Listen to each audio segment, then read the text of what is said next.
Hoje falaremos sobre um assunto polêmico, mas precisamos tratar do assunto. Existe pastorado feminino? Pois bem, eu quero ler um texto e conectar a 1 Timóteo capítulo 2, versículo 11, que trata precisamente desse assunto. Pois bem, leremos então Efésios capítulo 5, versículo 22, que diz assim a palavra do Senhor. As mulheres sejam submissas ao seu próprio marido como ao Senhor. E já pulando para o versículo 25, que diz o seguinte: maridos, amai as vossas mulheres como também Cristo amou a igreja e a si mesmo se entregou por ela. Eu quero conectar este texto ao texto que vamos falar sobre o pastorado feminino, que se encontra em 1 Timóteo capítulo 2, versículo 11 em diante, que diz assim: a mulher aprenda em silêncio com toda a submissão, e não permito que a mulher ensine, nem exerça a autoridade do homem, esteja, porém, em silêncio. Por quê? Primeiro foi formado Adão, depois Eva. E Adão não foi iludido, mas a mulher, sendo enganada, caiu em transgressão. Vamos aprender um princípio, mas primeiro precisamos voltar a Gênesis, quando Deus disse assim: não é bom que o homem viva só. E qual é o objetivo de Deus falar isso? Que o homem estava carente, o homem estava sozinho?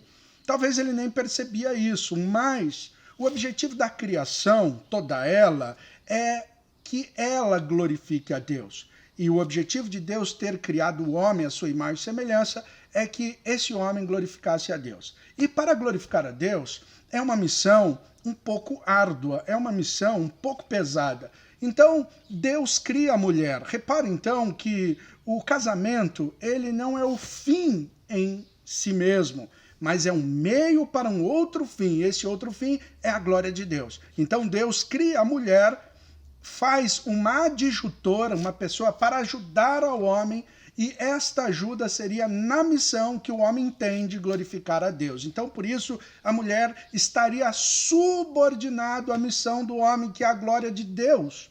Por isso, o termo submissão. Então, nós vemos em Efésios, capítulo 5, versículo 22, que a mulher deveria, então, ser subordinada a esta missão.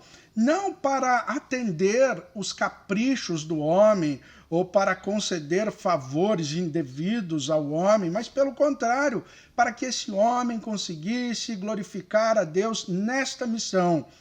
E então, aqui em 1 Timóteo, capítulo 2, versículo 11 em diante, nós encontramos alguns princípios, e eu quero mostrar dois princípios aqui. Nós chamamos isso do princípio criacional e também o princípio quedal, isto é, Deus, a partir da criação, ele estabelece princípios, e depois da queda, Deus também estabelece princípios. Então nós vamos entender isso aqui. 1 Timóteo, capítulo 2, versículo 11 diz: a mulher aprende em silêncio com toda a submissão.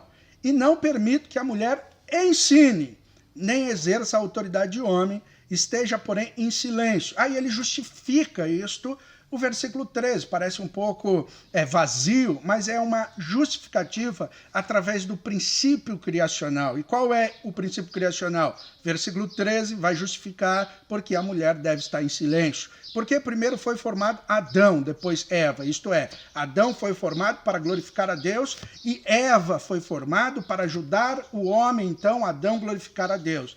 Então, por esse simples fato do princípio criacional, Deus estabelece esta ordem e a mulher não deveria, então, ensinar. Veja que 1 Timóteo 3 fala das prerrogativas do pastorado. Então, repare que o assunto tem a ver porque Deus primeiro criou o homem. Pois bem, e agora Deus vai continuar a explicação por boca de Paulo, no versículo 14, a qual agora estabelece o princípio depois da queda. Então, o homem caiu. Então, como que vai funcionar esse princípio? Vai continuar. Então, ele diz isso dizendo: e Adão não foi iludido, mas a mulher, sendo enganada, caiu em transgressão. Aqui o que é interessante é que a Bíblia está dizendo que a mulher foi iludida. Se a gente olhar para o princípio jurídico, né, sobre dolo e sobre culpa, aqui a mulher cometeu um crime, e esse crime foi culposo, sem, vamos colocar assim, a intenção. Mas o homem cometeu um dolo. E aqui os termos de Gênesis, quando a mulher cai, me parece que o homem estava do lado da mulher, acompanhando tudo. Mas a mulher foi iludida. Mas o homem caiu racionalmente. Ele não foi iludido pelo diabo. Mas como isso acontece? Então, no primeiro momento, o homem acompanhando a mulher, na sua primeira pregação, ela vai pregar para quem? Para Satanás.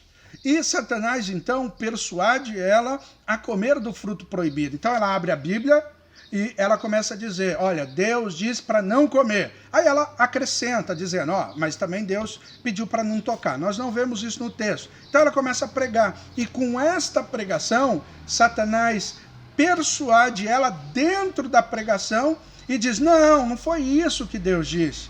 Então, na primeira pregação da mulher, a mulher é enganada na própria pregação pelo diabo, então ela cai. Então, a partir disso, Deus diz, a mulher não pode pregar.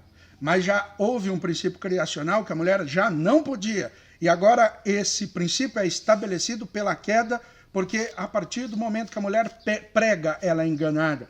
Então, a pregação é algo obtido na igreja, como diz lá em Efésios capítulo 3, versículo 10, que quando alguém prega, existe anjos, existe demônios, e existe uma audiência ali. E essa audiência tem também inimigos de Deus tentando persuadir esse que está pregando para que ele desvirtue a palavra.